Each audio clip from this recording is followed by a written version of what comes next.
Hey, what's up, y'all? You are now tuned in to the Paging Dr. Shonda show. Listen, I am here with my good friend Eric, all the way from Maryland. You're not from Maryland, I'm are from you? Detroit. All the way from Detroit. My bad, y'all. All the way What up, from though? Detroit. Eric, tell the people about yourself.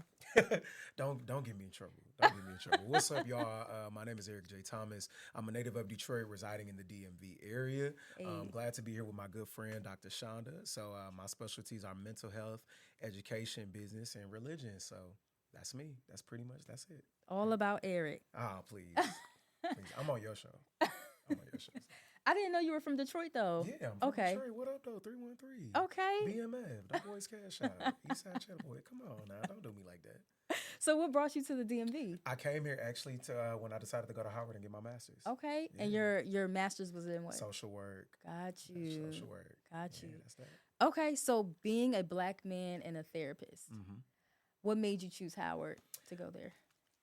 Well, number one, because it's the real HU. So, I got to put that out there. But no, I chose Howard, honestly, because of how highly ranked the social work program is. Okay. When I knew that I felt like it was part of my life's purpose to be a therapist and go into mental health, I looked at the various fields of mental health or the various pathways, let me say that. And I thought that social work was just the more well-rounded one that I wanted to more so specialize in. And in the event that I did not want to do individual, direct, one-on-one, I could always do some sort of programming systems, things of that nature in order to make sure people still have the services that they need. Okay. So when you got into the program, did you know automatically that this is the field that you wanted to be in? Absolutely. In terms, okay. Absolutely. When we started classes and we started talking about the nitty gritty and getting down to it, I said, "Yep, this is it." Everything. My minor for my bachelor's was in psychology, so I always had an interest in the human mind, and then whatever helps people and things of that nature. And so once we started day one, and we're talking about programming, and we're talking about racial disparities and all these things that affect people's mental health, I said, "Yeah, this is it." All my wheels were consistently turning. So. So, but there aren't a lot of black men as No, they're therapists. not. Yeah. No, they're not. I mean, because as a black man, you have the struggle to find financial freedom, to go into fields that are usually considered more lucrative or more respected, Okay. or even in that whole hyper masculine ideology. Therapy is a field most people will feel is a vulnerable one, more that's one regulated by women, because it causes a person to look inward and get into connection with their emotions and their feelings and so many other things. And so that's typically usually frowned upon for men to go into, for the longest, being an educator was a woman's profession according to societal standards. Right. Men did hard work, hard labor. Yeah. But we see the needs for black men in the classroom. And me having been a black man who's been in the classroom, who's been an assistant principal of a school, who's done that type of work, it was really when I encountered my children and their parents, and I saw the fact that they did not have access to those mental health resources, and they didn't even value mental health, although they very clearly needed it. Yeah. That's actually what kind of drove me to mental health and out of education. Wow. Okay. So you started in education and I then you started in matriculated to education. therapy. Mental Okay. health, yep. Okay. So what would you say, and you kind of alluded to this already, what would you say are some of the barriers to black men becoming therapists, social workers, psychologists, like all these things? I think that there is the whole conversation that every career you choose as a man has to be centered around money, how much you're going to make, whether or not you're going to be able to be a provider, things of that nature. But I would like to think that therapy or mental health is a lucrative field. It's just not one that many people know about. Yeah. It's not one that many people consider. We're looking at IT, being a doctor, a lawyer, an engineer, and then pretty much it kind of stops there. So what's one barrier? The lack of education, the lack of information, knowing this pathway exists for men, for black men especially. People tell me all the time, "Yo, you're a unicorn." You are. And I appreciate that, but I really did not know how scarce the field was until I got into the field, and until I was looking for a therapist and said, "Yo, why can't I find a black man?" Yeah. So yeah. Because of those barriers, right? Yeah. So for a lot of black men, our mental health or our therapist office is the barbershop. Okay. So talk a little bit more about that. Actually, we're going to go to a quick break. And I want us to talk more about how the barbershop is therapy for black or therapeutic for black men, and then how we can create safe spaces for black men to actually seek therapy. Gotcha. And we are back with the Paging Dr. Shonda show. I am here with Eric, who is a dynamic therapist and a unicorn, right? That's what we That's said. what we're going with. I got you. You were talking about how the barbershop is so therapeutic for a lot of black men. Can you talk more about that? You know, I think the barbershop for a long time in our communities existed as a safe space because it was everybody black. You know, you're getting your hair, you're getting groomed, and we know that black men, when you get a haircut, you feel completely different than however you felt before going in the chair. It's almost like life's cares go away because you're not well groomed and you just know you look good. Right. It's a confidence booster. Yeah. What usually and takes same for black women. Yeah, and what usually takes place in the barbershop? Number one, you're absent opposite sex. So you have this freedom to just feel like, okay, I can just be a man without all those barriers or those walls and things that exist. Yeah. And so the barbershop historically became that safe space because you're in there, you're grooming, you're having conversations with your boys, whether you actually know these people or don't. Y'all are engaging in cultural conversations, hard-hitting topics, and you're not necessarily worried about judgment. But while the barbershop has typically been a safe space for black men, number one, that safe space has kind of been going away. And number two, it's not a safe space for all black men who exist in an intersection. Okay. So we have to acknowledge that as well. Okay. Barbershop typically used as a space, a safe space for heterosexual black men who either have families, children and not married, things of that nature, Okay. but not really being safe space for black men who identify as queer, anybody who might identify as a trans person, people who might exist on the margins, Right. you know. So it's not always a safe space, but historically, typically a foundational safe space for our community. Okay. And so when those safe spaces are curated in the barbershop, like if I were to walk into a barbershop, what would I see? What would I hear? Like what's If happening? you as a woman walked into a barbershop, number one, most likely everybody's going to get quiet. Okay. Don't get quiet, you know, Okay. because the conversation typically might be sacred or Got it might be you. about women. Sacred, And you okay. know, and I Yeah. think people value barbershop conversations as sacred. Okay. In a sense, because again, everybody's talking with no filter. Mm-hmm. So one of those conversations is about women or families, you know, that there's a certain level of vulnerability that men share with other men Got you. that they don't necessarily always share with women. Unfortunate, but just a hard truth. Mm-hmm. And so if you were to walk into a barbershop, everybody might get quiet or Okay. the conversation just might change to be a little bit more palatable to you or a Got little bit you. more respectable for you as a woman, Okay. things of that nature. But if you are absent the space, it might get a little nitty gritty, might be flat out disrespectful, to be very honest with Okay. you, a little bit offensive. So Okay. So I love how you're bringing up how like barbershops are sacred spaces for black men. And I want us to kind of transition into talking about therapy for black men because one of the things that you really focus on as a therapist is how to get black men into therapy and how to make them feel safe. Yeah. How do well, first of all, what makes black men feel unsafe in therapy? Well, I think the first thing that makes them feel unsafe is the level of the miseducation that exists around therapy in general.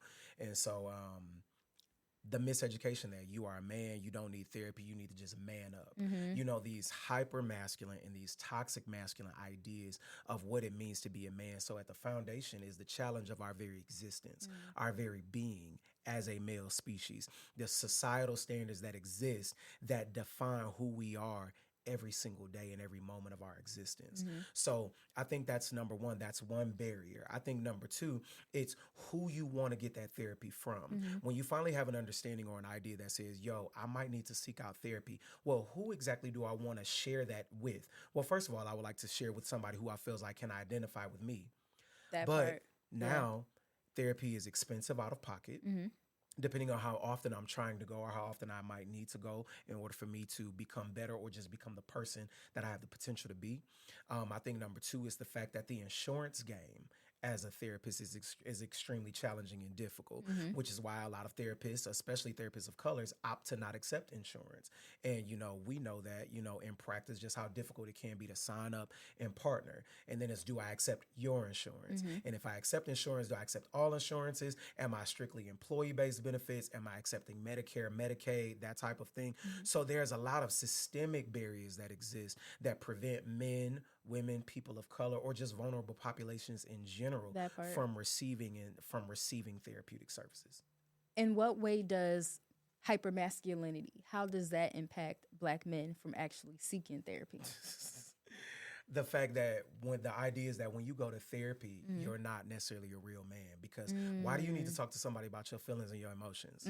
Why is that even a conversation? Why are we not talking about typical things such as, getting as many women as we can, who we might have went out or slept with the night before, maybe what our kids are doing if we have children? Yeah. Why are we not talking about hustling, getting money? Stereotypical ideas, conversations that men have, basketball, football, anything sports related. Right. So why do I need to open up to somebody about my emotions, the way that I'm feeling, what childhood trauma I might have went through? You know what I'm saying? Because the idea is, again, to be tough. Yeah. Be built a certain way, be wired a certain way. So why do you even need to go seek that? Why do you feel the need to talk about your feelings? We don't want to talk about that. We don't want to hear that. It's a very scary thing to confront for a lot of men. Very. Yeah. How do men get to the point where they can overcome that fear? That's a loaded question, because number one, you got to stop caring what other people think or what they're going to say. Okay. Your healing of journey is that of your own, and nobody needs to have the power to dictate that. And if you know that you are not well, or even if you are well and you just want to be better, you're like, hey, I want to get some tools and some resources and some equipping that's going to help me be a better father, a better friend, a better brother, a better son, a better man in society, whatever the case may be. You got to be afraid of what other people are going to think or say. It's not their journey, it's yours. And so when you take ownership of your journey of wellness, that's what I'm going to say, it's your journey of wellness, then it doesn't matter what people are going to say. People are always going to have something to say, whether it's about what you wear, how you look. We know that all the time. And so if you could just get out of focusing on what people are going to think and what they're going to say, and take ownership of your journey, you will actually take that first step. Do you think that society at large plays a role in reinforcing this concept of hypermasculinity in Black men, causing them to stay away from therapy? Absolutely. Okay. Absolutely. Okay. We see that in a political sense. Yeah. We see that we see it over and over and over and over again. These constant propaganda, I'm going to call it propaganda, that's put out about men, or ideologies concerning men, things of that nature. How do I best answer that question? Just imagine what you see on the news. Okay. Imagine what you see prevalent in popular culture, the shows that are put out on TV, whether they be from major networks or other smaller networks that are popping up, and shows that are placed on streaming services such as Tubi or Netflix and those. What images are represented of Black men?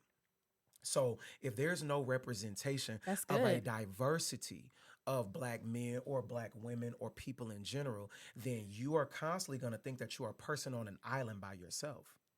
That's And good. where that island exists in your mind, you're always going to be afraid to step off of that island. But there are other people that exist like you that are trying to be the best that they can, that are trying to become a therapist, become a better father, become a better person, get rid of their trauma. Those people exist all throughout the world. Yeah. We need to see more representation of that in order to fight those common narratives. And when we do see that representation, I think it's important for us not to demonize it or to, further add to the stigma. I'm just thinking about, like, on social media, we see a meme of Tyrese crying. We see a meme of Will Smith crying. Who else? We see a bunch of people, and now we have this thing, right? I'm gonna call it sassy man culture. Okay. Where the moment a man is showing now vulnerability or standing up for himself against toxic ideology, people are calling him sassy. Men are calling him sassy. Women are calling him sassy. And it's really being turned into a derogatory term. Okay. If I'm a man and I go out with a group of women or whatever, or let's say a girl and her friends, and they all expect me to pay for all of them, and because I don't want to, now I'm being called sassy. What? Wow. Like that. Or a common ideology I had when I was growing up was, men don't argue with women. But women are saying disrespectful, detrimental things. They're being purposely offensive. Yeah. And it's not that I'm trying to argue with you, but if I try to stand up for myself, why are you arguing with a woman? You must be very sassy. What do you mean by that? What really do you mean by that? Yeah. What are you really trying to say? So it's almost as if men are handicapped, right, into this box. And while everybody's saying that they want freedom and liberty and they want men to get out of these toxic and these hyper-masculine concepts, we constantly are creating things over and over again that continuously box them into those spaces. Wow. Wow. And as a society, we're literally reinforcing that. Absolutely. Like, we are literally the ones who's retweeting it. We're the ones who's like spreading that information of like sassiness or what have you. Like, that's so good. The wheels are spinning right now. I'm wondering though, Eric, like, can you tell us more about how, as a culture, we can allow these safe spaces to exist for Black men, especially in the therapeutic setting? Well, I think we can begin to uplift each other. Okay. We can't see each other with this, what they say, are crabs in a barrel mentality. Mm. It's understanding that, I'm here for you just as much as you are here for me. We are all Black. We are men, we are women, and we Yeah. need one another. We need to be able to build our communities and our families and our friendships and our relationships. And we don't have to give into toxic ideologies that come from the world or popular culture. Mm-hmm. Is knowing that I'm going to be here for Dr. Shonda just as much as I believe Dr. Shonda is going to be here for me. And she can find safe space and be vulnerable around me the same way that I can with her. And that not come back as a sense of retaliation the moment we might have a disagreement or we get upset with each other. It is knowing that in the event that I do feel the need to just say, yo, I'm feeling frustrated or I'm feeling sad or I feel like crying right now. I have somebody who says, yo, you could do that around me. And I'm not judging you or looking at you strange for that. You don't have to bottle up your emotions or the things that are wrong. You literally can talk. And even if I may not necessarily know what to say, at best, I can listen. Yeah. And just be here for that emotional support you need. Yeah. And hopefully guide you in the right direction so that you can, get the help that you need. If we could just get or approach things with more of a healing mentality Okay. rather than a hurtful or harmful mentality and attacking mentality, then I think we'll make a lot of strides. Yeah. Well, let me just start by saying, white supremacy has done a number on us because we know these are products of white supremacy, colonization, seeing like the hyper masculinity of Black men, and also saying that they're being sassy or feminine when they express emotion. Like, that is all a product of white supremacy. But as Black women, what are the things that we should be saying when we see our dads, our fathers, our boyfriend, whoever, men in our lives expressing emotion? I think we live in a content-based and a content-driven society. Okay. I think one of the greatest movements I've seen on TikTok in the past couple of weeks was this woman who started a trend. She said, "Hey, Black women, if you are in a healthy relationship with a Black man, would you please stitch this video and tell us about it?" It is her literally allowing space to reframe the narrative about the relationship Black men and Black women have with each other. And now you have all of these Black women coming together and say, hey, I'm in a wonderful relationship with a Black man. He is this, he's this, he's this. And they're not talking frivolously about what he buys for them or just where trips he might take them on, but they're literally talking about emotional connections. They're talking about mental connections. They're talking about the mutual uplifting that happens between each other. Yeah. So if we can really change the narrative, you know what I'm saying? And I'm not going to knock anybody's television program or anything like that, but we're looking at some of these programs that are becoming popular. Like what? Baddies. Okay. Baddies East and all these other programs, Bad Boys of Houston, those other shows that are not really showing Black people in the best light. We know that we are far above and far better than that. So how can we, and I'm not saying we need to play the respectability politics game, right, but I am saying, what can we push? What content can we develop that really will reframe the narrative of our community as a whole? We know that when Black people first started getting movie representation, we see this whole maids and slaves and servants representation to this whole pimp. Then Black people became pimps and prostitutes when they were finally in movies and things of that nature, or something just related to some Black struggle. Or we see Black single mothers who have a whole bunch of kids on welfare systems in movies. Yeah. And so now movie representation has evolved to the point where we're finally seeing Black superheroes. That's why Black Panther was a very big deal. Right. We're finally seeing Black people being represented as lawyers and doctors and so many other places in media today. We have to reframe the narrative. And one of the greatest ways I believe we could do that is through the content that we push. This is the reason why your podcast is so necessary. This is the reason why content pushed out through pages like yours, like mine, like some other people we know is important. We need more content that uplifts and speaks to the positive side of what exists in between Black people. I think that Those are all amazing points, and I can't wait to hop into more information. I'm getting a sign we got to go to a commercial. But when we come back, we're going to be talking more about making Black men feel safe in therapeutic settings. 2, 1. And you're back watching the Paging Dr. Shonda show. Y'all, when I tell y'all, Eric has been dropping so many gems. If you're just now tuning in, Eric is a therapist who specializes in working with Black men and people of like faith-based backgrounds. So, Eric, you were talking about making Black men feel safe in therapeutic settings. I want you to pick up on your thought process. I want Black men to figure out, first of all, or acknowledge the fact that receiving therapy is okay. And then I really want them to understand that therapy is like trying on clothes. You may not get the right fit the first time, that part, but that does not mean that it's not worth it to try again.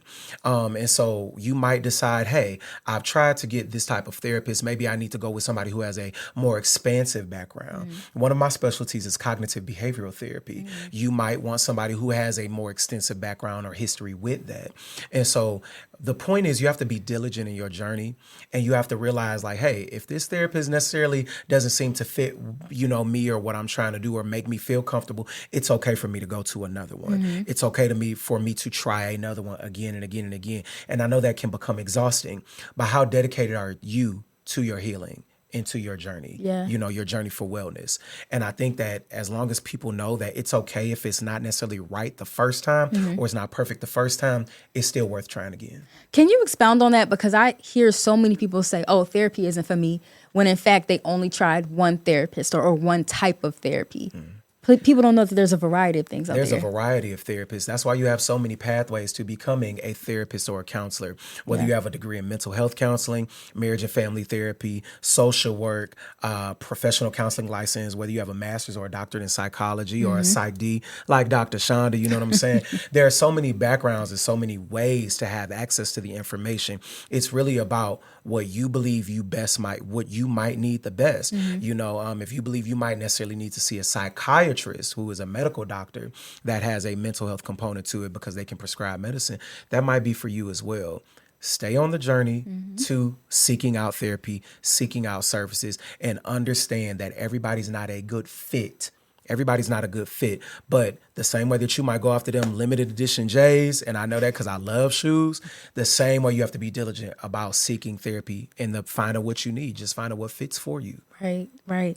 And in fact, when we're talking about like finding the right fit, a lot of people say, because I've had this bad experience with, like, let's say a black woman or a black man or whatever, that means that specific type of therapist isn't right for me, right? And without giving other people a chance. And I keep driving that point because it's something that I hear so often. So Eric, I want us to kind of transition. I know you're really immersed in the culture of like faith-based community, the Black church, what that looks like regarding mental health. And I want to hear more of your thoughts regarding how you feel like we're doing regarding like addressing mental health in the Black church right now. I feel like we need to do a much better job. Okay. I feel like we see churches that are trying to get on a mental health train and trying to encourage that, especially with the amount of pastors or people who profess to be believers who have taken their own lives. Yeah. All of the things that are happening, when we see things about George Floyd and Breonna Taylor, how that affects the mental health of your communities and of your congregations. That's a necessary conversation to have. And everything can't be pray about it, shout about it, scream about it. At some point we have to really get to full out plans of healing for people. We have to say, let's really map this thing out. And so I would love to see churches and faith-based communities partner more with mental health practices and practitioners. I would love to see people who would allow therapists to come into their space. I would love to see the intersection between people who might have a divinity degree as well as some sort of mental health degree or training. I would love to see that and really allow a lot of those people and those voices to speak. Do we see mental health resonate in the Bible? Do we see it present in Scripture? Bring those things out and drive those things out of the text when we're preaching. And I believe if we allow ourselves to have a more well-rounded or full circle approach to faith and to Scripture and everything else like that, we will allow for people to say, you know what, I might need to give this mental health thing a chance. I really think that that's so important for us to highlight mental health in the Bible because a lot of people don't know that it's there. Absolutely. So you're definitely dropping gems.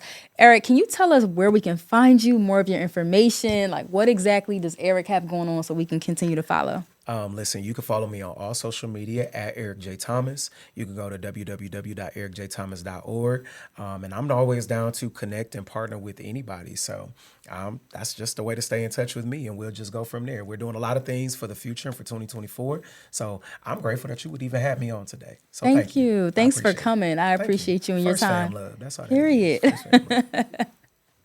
All right, y'all. Make sure you tune in next Wednesday to the Paging Dr. Shonda podcast.